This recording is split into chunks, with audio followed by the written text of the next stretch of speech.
I like to dig into the past right now. You used to play in Crystal Age once. Absolutely. Could you please explain why the hell did Crystal Age split up in the 90s? Well, it was a simple reason. We recorded the album Far Beyond Divine Horizons, and then it took about a year and a half for the album to be released. And this is a long time, a long period of time for guys that are 24 or whatever we were at those, 23 even. A year and a half is an eternity then. So everybody just went different ways and different musical projects. I had Hammerfall already before Crystal Age, but he was more Crystal Age. I wanted Crystal Age to be my main band, but then when the interest in Crystal Age waned and Hammerfall was there, I realized this is what I really want to do. And with the other guys in Crystal Age, they went to do other things, of course. Fredrik went with me and then somewhere else. The other guys went to different, like the drummer Hasse is very. He's played in millions of as a session drummer, sometimes as a member, but on many albums because he's really good, especially with the blast beats. Yeah. Speaking of those, yeah. So people were just doing different things musically. Basically, that's what happened. But the motivation wasn't big enough to keep Crystal Age as a priority for you? No, that ended long before the album was released. When it actually came out, people were like, "Yeah, all right, cool, and see you." That's basically what it was. We had no motivation to keep doing this because we had other projects or other things that were more our main priority. Even though the whole underground scene was really excited about Crystal Age as a band. Were they? Yeah, really? They were. Yeah. Well, I never really got that feeling, because it took so long before the album came out. I didn't care so much anymore. I don't think anybody cared really. It was fun to do the album. We recorded it a long time ago. We didn't even write that many songs either after that. Maybe one or two, as far as I remember. I probably should find those tapes and make some MP3s out of those. Yeah, well, that was my second question, because you wrote some material after that never appeared or something like that? Yeah, we had a couple of songs. I'm not sure. I remember very little of them, and no titles or anything. Oh, yeah, one title, "The Raven Leaves" or something like that. That was. You're not even sure now. No, because I haven't thought about that in 15 years probably. But yeah, there were a couple of songs, and we have like rehearsal demos of them, so there's not really anything that's worthy of getting released or anything. We didn't do any studio recordings after that. Oh. Any chance of releasing those tracks? First I have to find them, then I have to listen to them, and then we'll see. Oh. No, there's no chance. There's no point in it. I mean, we just put up a cassette recorder in the middle of the rehearsal room and recorded it. Okay. So for us, it's fun and nostalgia, but there's no fun for anybody else. I can almost guarantee you that. Oh. In what way those new songs kind of evolved compared to the album then? Look, I don't even remember. Oh. I have to listen to them first.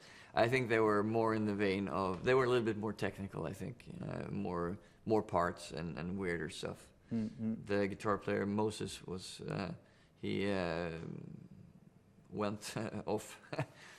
He was pretty weird with his guitar playing. He did some stuff, some strange things, and I think this was just another step in that direction. Mm-hmm. I don't remember what I wrote myself, actually, honestly. I really haven't thought about this since we recorded them, probably. Okay. Yeah, I'm going to go back and check it out. This should be interesting. Yeah. Well, but how come, for you personally, did you change in playing heavy metal instead of death metal then? Well, this is what I started with, heavy metal. Sorry. Heavy metal has always been my, what I listened to the most. Even when I did write death metal songs and play them, it was always, I still was mainly influenced by Judas Priest and Accept and all those bands. But I also took influences, of course, from death metal bands when I'm writing death metal music. But I never, it's never either or with me. If I like something, I don't stop listening to it. Never. It's, I don't think that has happened to any, not one single band in my whole life, I think. Everything I did like once, I still like. Let's put it that way. But you don't miss the parts of death metal to use it to make your own music these days, then? Yeah, well, sometimes I miss the raw aggression. You can't have that with the clear vocals that we do. That just blind screaming fury. Sometimes I miss that, but that has no place in Hammerfall. It's definitely not. This is one of those things that we're not. This is not what Hammerfall is, and I might like it, but that's beside the point, really. Never thought about to start a project or something like that to... Never. Oh.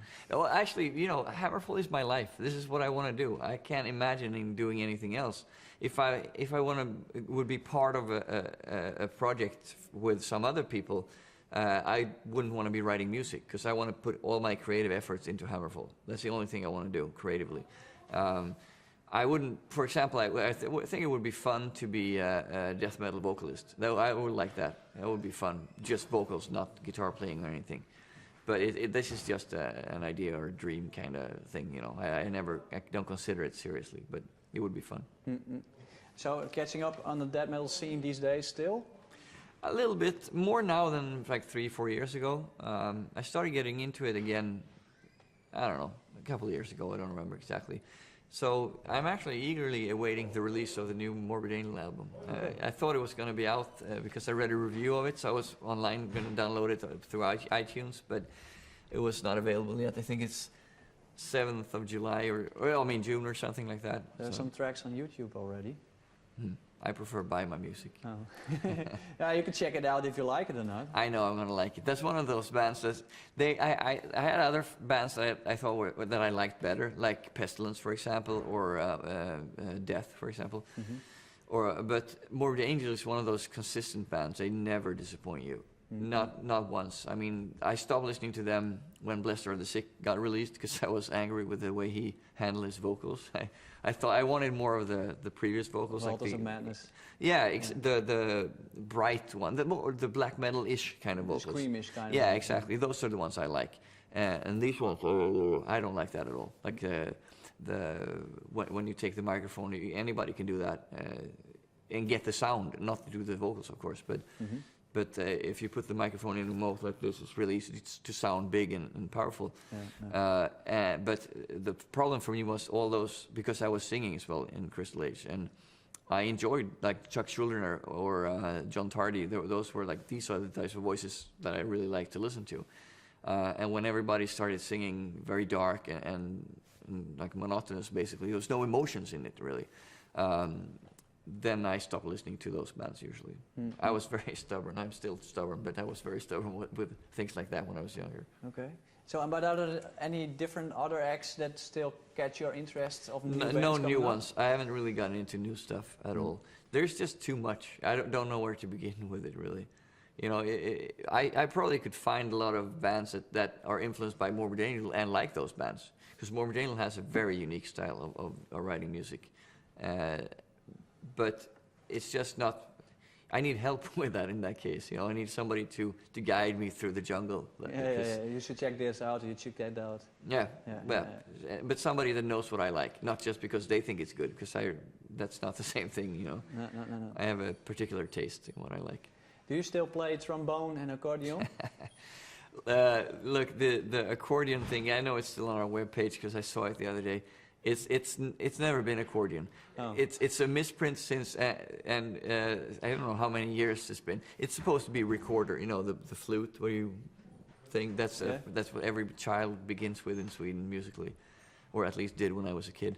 But I don't play trombone either. I have both still, but trombone is a little bit broken. I have to fix it first. No chance of getting those instruments on a Hammerfell album? Look, you sound like my mother now.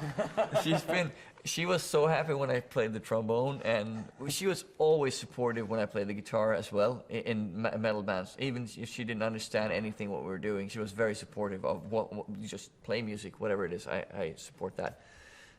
But deep inside, she always wanted me to bring back the trombone. So after a while, when Hammerfall started to take off, she's been every new album, it's like, or every tour rather, say, yeah, you're not going to do a trombone solo on stage now? That would be cool, very unexpected, you know.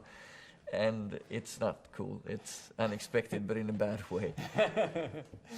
Well, thank you very much for this interview. No problem. Tack Thank så you for mycket. doing it. Varsågod.